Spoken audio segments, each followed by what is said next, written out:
Bienvenidos a Contracorriente por televisión, por internet. Soy Luis Hernández Navarro y hoy nos acompaña en el estudio Verónica Villalbazo. Verónica es mucho más conocida como Frida Guerrero, es terapeuta y periodista y ha dedicado los últimos años de su vida a documentar y denunciar los feminicidios en México. Verónica, muchas gracias por acompañarnos. Al contrario, Luis, muchas gracias y pues aquí estamos, Frida Guerrera. Frida Guerrera. Frida Guerrera. ¿Por qué ese nombre? Pues Frida Guerrera nace en noviembre del 2006 en Oaxaca, después de que me detienen unos policías vestidos de civil. Estamos hablando del movimiento de la APO, magisterial, la exigencia de la renuncia de Ulises Ruiz, cuando ya había asesinado bastantes personas, cuando había desaparecido otras muchas, y esta represión continua que se estaba viviendo. Yo como Verónica llego a Oaxaca en noviembre, a esa batalla de Todos los Santos, y unos días después me detienen. Después de que estuve documentando detenciones arbitrarias de gente vestida de civil, armada, y que se estaba llevando a los chicos, sobre todo jóvenes, a la base aérea militar en Oaxaca, y pues me quitan mi equipo, intentan quitarme mi equipo fotográfico, que era de rollo, una grabadora que llevaba escueta y que era como transmitía todo lo que estaba pasando, y es cuando me piden en la radio, donde yo estaba, alternativa 100%, que me pusiera un nick. Y yo decía, pero pues el día que me pase algo, prefiero que sepan quién soy. No es ley, es reglamento, bla, bla, bla. Y dije Frida, por Frida, obviamente, aquí está, Frida, o sea, por Frida. Y después de justamente el 25 de noviembre, que es cuando se da este ataque tan horrible al pueblo de Oaxaca, que es cuando como que se empieza a disolver esto, cierran la radio Universidad, se callan las voces guerrilleras de las mujeres que estaban transmitiendo, entre ellas la doctora Berta, y yo seguía, me encontraba comunicados en las calles y los levantaba y los transmitía en la radio, y a alguien en Morelos se le ocurrió decir, es que es Frida Guerrera, es la única que nos está diciendo lo que está pasando en Oaxaca, y fue como nació Frida Guerrera. Desde entonces no me han vuelto a decir Verónica hasta hoy. Eres Frida. Soy Frida Guerrera. Frida, entonces, tú fuiste y sigues siendo muy activa en el ciberactivismo. Fuiste, de hecho, una de las precursoras de las denuncias en Twitter, en las redes, etcétera, etcétera. ¿Cómo es que te involucras en ese mundo? Pues fue como esta situación de darle voz. Por ejemplo, en el conflicto magisterial y popular, pues obviamente las voces eran escuchadas, pero por la parte oficial, porque pues, pagaban, ¿no? Y entonces cuando llego yo ahí, sin más, dije, es que tenemos que convertirnos en los medios oficiales del pueblo y de la gente que está siendo violentada. Y pues fue una necesidad de eso, de que se conociera esta verdad, donde estas dos realidades nunca compaginan, pero que desgraciadamente por tener como pagar, por ser el que tiene el poder, la mayoría de las veces el pueblo se quedaba sin voz. Fue como nació esta necesidad. De hecho, yo lo he manejado toda mi historia, yo no soy más que el instrumento, la pluma y el ente, porque soy fotógrafa también, de quien necesita dar a conocer su historia, ¿no? Y ahora te has dedicado a documentar la pesadilla de los feminicidios. ¿Cómo es eso? ¿Por qué comienzas a trabajar en un área tan terrible, tan dolorosa? Yo creo que esto empezó, esta primera curiosidad en el tema, porque fue curiosidad, inicia en el 2008 que asesinan a Teresa y a Felicitas, las dos locutoras triquis. En el 2007 ya había escuchado yo hablar de las mujeres triquis y me parecía como un tema de mujeres siendo violentadas, mujeres que se convirtieron en botines de guerra cuando en otros años eran intocables, había como un pacto entre hombres de que las mujeres no se tocaban. Es cuando llega en el 84 empiezan a querer entrar los militares, a querer poner orden en la zona, en el 88 que finalmente llegan y se instalan, y es cuando como que las mujeres se convirtieron en eso, en botín. Inicio por ahí, cubro todo un tema de desplazamiento de San Juan Copala en 2009 y 2010, y pues empecé a cubrir muchos asesinatos de mujeres en la zona. Yo creo que ese fue como mi primera necesidad de poner a las mujeres como lo que estábamos siendo y seguimos siendo, botines de cualquiera, ¿no? Es en febrero del 2016 que, después de esguinzarme un pie, me puse a buscar qué estaba pasando con el tema. No encontré gran cosa. Afortunadamente, María Salguero, que es la iniciadora, la creadora del mapa de feminicidios, ya estaba empezando también, como que empezamos en el mismo tiempo, y ella me arroja los primeros datos. Fue que empecé el 21 de febrero todos los días a dedicarme de 3 a 4 horas a documentar todo lo que encontraba en las notas rojas de todo el país. Y pues ya como por abril vi que no era nada más, no podía quedarme en documentar y en vaciar todo en una base de datos, y fue cuando empecé a buscar familias para contar sus historias. ¿Feminicidios o asesinatos de mujeres? Yo tengo es como una condicionante que yo misma me puse desde el año pasado, de separar feminicidios de mujeres asesinadas violentamente. ¿Por qué? Porque las mujeres que son asesinadas en asaltos con otros hombres, encontradas en fosas con otras personas, no son ataques directos en contra de ellas. O sea, es fortuito, o fue porque estaban ahí, o porque no fue algo directo, a menos de que haya sido asesinadas dentro de su casa y haya sido con más saña a ellas, o una violación o alguna situación, sí las cuento como feminicidios o las contabilizo así, pero creo que sí es importante. O sea, no podemos contarlas a todas como feminicidios porque demerita mucho más todo lo que pasa con las mujeres que son asesinadas por las parejas, las exparejas, por cazadores, por predadores que las andan cazando, valga la redundancia, o por amigos o vecinos, ¿no? Entonces yo creo que sí es importante, yo sí hago este paréntesis. Tú dices, no es mera violencia, es una violencia que tiene un sentido, un mensaje, más allá de quitarle la vida. Exactamente. Creo que el mensaje claro es pues de las mismas instituciones, de quienes nos gobiernan, ¿no? El tema de la impunidad. O sea, los feminicidios se cometen y se cometen sin que sean investigados, y obviamente no hay consecuencias. En muchas ocasiones he documentado feminicidios que se han dado sobre todo en el Estado de México o en el norte del país, donde son detenidos prácticamente en el momento, pero como no había un orden de aprehensión, se violaron sus derechos humanos y entonces los liberan. No hay consecuencia. Las familias se convierten en investigadoras cuando esto sucede y pues no pueden hacer la denuncia con los rostros buscándolos. ¿Por qué? Porque no hay una ficha que los esté localizando por parte de las autoridades. Entonces todo esto es un brebaje de que no pasa nada si tú puedes asesinar, violentar, desaparecer, torturar, descuartizar, calcinar a una mujer y difícilmente va a pasarte algo, ¿no? Frida, ¿qué tan grave es este problema en México? ¿Qué tan extendido está? Es muy grave. De hecho, desde el 2016 que yo empiezo con esto, y curiosamente cuando dan las cifras del año pasado a nivel oficial, hablan de 671 feminicidios. ¿En 2016? En 2017. ¿Y son cifras de quién? De la Comisión de Seguridad Nacional, del Secretario de Seguridad Nacional. Las dieron hace un par de meses y sin embargo de lo que yo contabilicé, fueron 1.831 feminicidios más los asesinatos violentos. Entonces, mi total de cifras fue de 2.122 mujeres. O sea, ¿hay una subvaloración del problema? De hecho, señalan a Sinaloa como el primer estado con más feminicidios el año pasado. En el libro que tú acabas de publicar hablas del Estado de México como sí, el principal. Absolutamente, y ya lleva bastantes años siendo desde que inició este señor que ahora es el señor que preside este país. Inició esta violencia, o sea, fue evolucionando, fue creciendo, hasta un grado que yo lo digo, parecieran competencias, ¿no? Entre el Estado de México, Veracruz, Guerrero y Guanajuato.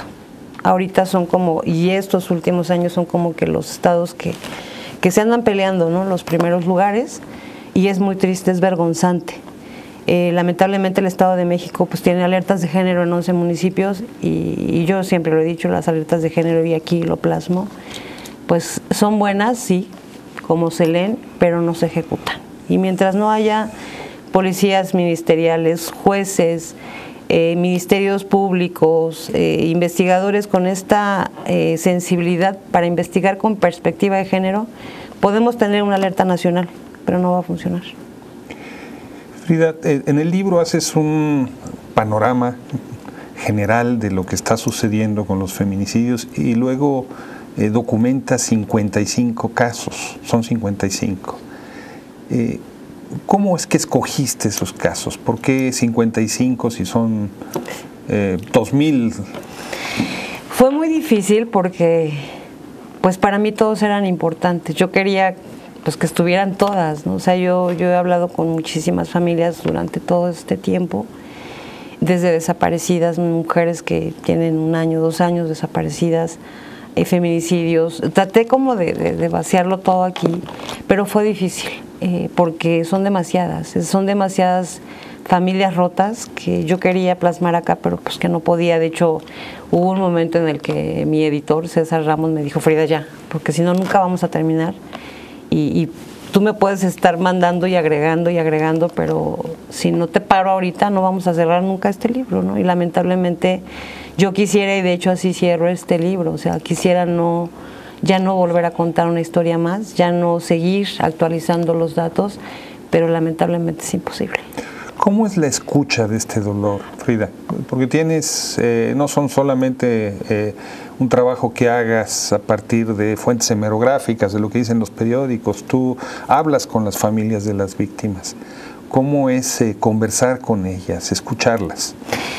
Pues primeramente es llevar mucho tiempo, es entrevistar al dolor, absolutamente. Con todas las familias con las que he hablado, tanto telefónicamente, porque pues unas están muy lejos de mí, como en los estados a los que me he podido desplazar, Morelos, Guanajuato, Veracruz, el Estado de México, Oaxaca, el dolor es el mismo, el vacío es el mismo, y las familias, desde Frida Guerrera yo así lo manejo, las familias son asesinadas completamente. De hecho, yo tengo una frase que manejo con ellas que les llamo así: las voces de la ausencia. Pero cuando estás enfrente de estas familias es primero hablar con ese dolor. Yo les digo siempre: no vengo a regresarte a tu hija, ni vengo más que a gritar junto contigo, porque tú eres la voz de ella y yo te voy a acompañar, ¿no?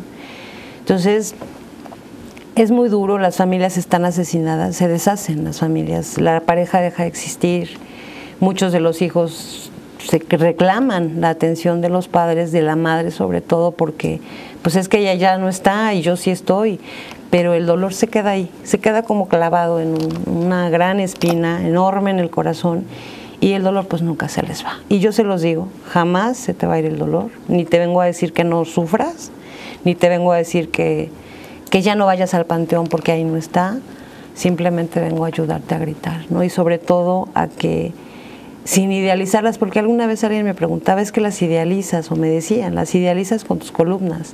No, simplemente cuento las historias de niñas y mujeres que, como todas, desde niñitas de 3 años hasta mujeres amas de casa, doctoras, profesionistas, hasta prostitutas, que todas valen la pena y todas tenían sueños y todas tenían una vida que es lo que se tiene que dignificar. ¿Por qué? Porque en aquellos primeros años, bueno, en aquel año, en el 2016, la mayoría de los feminicidios se quedaban ahí en las notas rojas, ¿no? Está otra parte, que están los huérfanos. Hoy es Día del Niño, o sea, hay niños que se quedaron preguntando en dónde está mamá, y que la respuesta muchas veces no llega, ¿no? ¿Y cómo procesas tú ese dolor? ¿Cómo vives con él? Híjole, pues al principio fue muy difícil, Luis, porque y siempre lo he dicho, sumergirte, hablar de este tema, meterte al tema del feminicidio, es meterte al infierno, es sumergirte y pelearte con tus demonios y entender que no puedes ver en todos feminicidios, porque pues no hay en todos lados, hay gente, hombres muy buenos, grandes aliados y no todos son malos, ¿no? Entonces sí me costó mucho al principio, era no dormir, tener pesadillas. Pues, todavía hasta la fecha duermo y todas las noches tengo algún sueño malo, pero pues también tengo claro que es por todo lo que leo, ¿no? Entonces sí es difícil, tuve que entender después del año pasado que no podía estar hablando todo el tiempo de feminicidio, que tenía que tener un momento para mí. Me decía alguien, pero vete a terapia, haz esto. Pues sí, pero no tengo tiempo.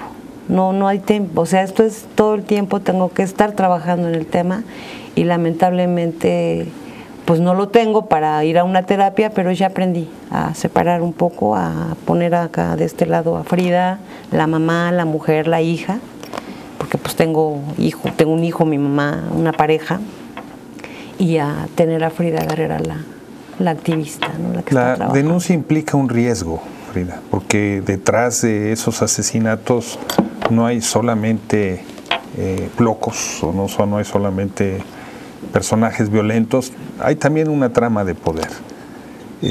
¿Has tú sufrido amenazas por la labor de denuncia que haces?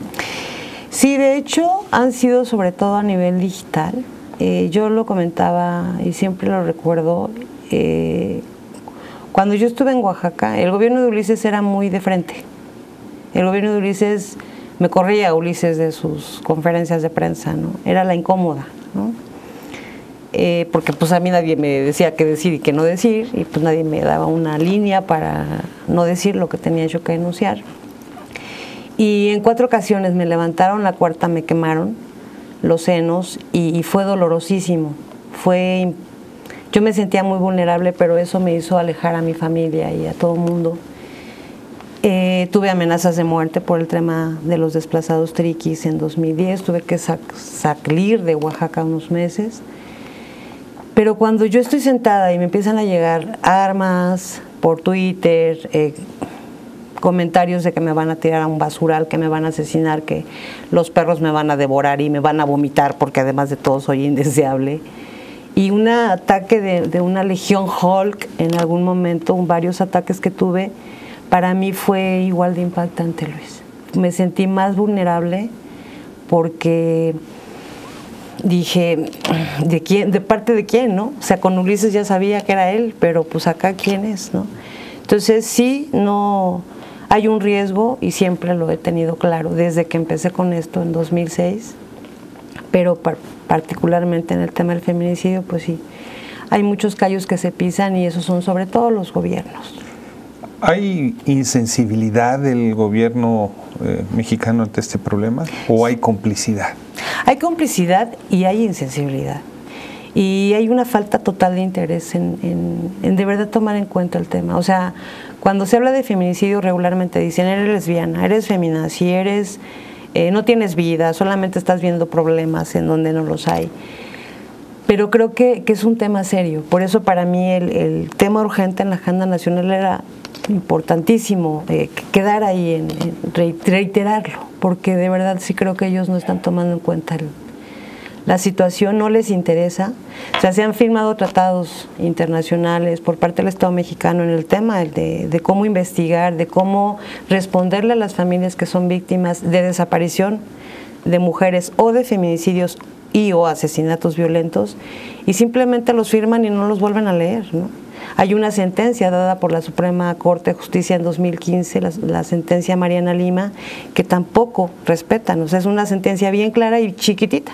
A mí hace unos días me decía alguien, oye, ¿por qué no le sugieres a la gente que está ahorita en campaña que pues nada más que lean la sentencia Mariana Lima y que vean? Y además hay un artículo primero que dice que tienen que respetarse todos los tratados que firma el Estado mexicano. Y que desgraciadamente, yo lo digo, esos tratados y esas sentencias y esas guías de investigar con perspectiva de género, de evitar que suceda, porque no nada más es, pues vamos a buscar a ver quién fue el feminicida, es evitar, eso es el principal punto, evitar que siga pasando, y pues ellos no lo hacen. Entonces asesinan a los tratados, a la misma sentencia Mariana Lima, todos los días. Entonces, si el Estado mexicano lo está haciendo, pues obviamente para los hombres es más fácil. ¿Y la sociedad mexicana está preocupada? Yo sé que es una pregunta muy abierta, pero ¿tú tienes la sensación de que nos ha caído el 20 de la gravedad del problema? Yo creo que está empezando a caernos el 20, porque al principio, cuando yo inicié con esto, o sea, de verdad me sentía como gritando en el desierto, ¿no? Porque muy poca gente me volteaba así de, ay, mira una loquita hablando de feminicidio. Así me sentía. Era desesperante que la gente no hiciera eco, que no retuiteara, que no leyera, que no se metieran al blog, porque mi blog pues tiene desde el 2007, no lo he actualizado nunca. Pero creo que ahorita ya en estos meses ha cambiado mucho. Hay mucha gente que está mucho más consciente. Yo he estado teniendo bastantes ponencias con estudiantes en CCH, he ido a 2 facultades, Politécnico, donde yo quería llegar a ellos, a los jóvenes que no son el futuro, son el presente de este país, y que de lo que ellos empiecen a concientizar como sociedad, yo creo que van a empezar a cambiar muchas cosas. Pero sí ha sido muy difícil que dentro de la misma familia, o sea, mis hermanas me decían, a mí ni me mandes tu columna, a mí no me importa leer tu columna, no me interesa ver qué pasa con ese tema. Y esa era la respuesta general de la sociedad. Ni volteo a verlo porque si lo veo, entonces me puede tocar, ¿no? Cuando entendamos que como sociedad no estamos exentos de ser desaparecidos, de que el día de hoy en la mañana, les digo yo siempre, o sea, nunca te levantes pensando en que te van a asesinar a una mujer. Pero tenemos que tener claro qué puede pasar, ¿no? ¿Estos feminicidios existían desde antes, Frida, y no nos dábamos cuenta, o han comenzado a suceder ahora, por ejemplo, a partir de lo sucedido en Chihuahua? Yo creo que siempre se ha dado, pero obviamente Chihuahua, bueno, pues fue donde nos empezaron como a arrancar esos pedacitos de corazón. Yo les digo mucho estas metáforas, ¿no? O sea, para mí, cada vez que una mujer es asesinada es como ir arrancando un pedacito o ir metiendo alfileres muy delgados en el corazón. Y fue como cuando empezamos a despertar, cuando Marcela Lagarde dice, no, se llama feminicidio y así hay que nombrar a las cosas por su nombre, ¿no? Y que pelea hasta que se logra que el término sea acuñado en el país. Yo creo que la vida de esas mujeres fueron como parteaguas, ¿no? A entender lo que estaba pasando con nosotras.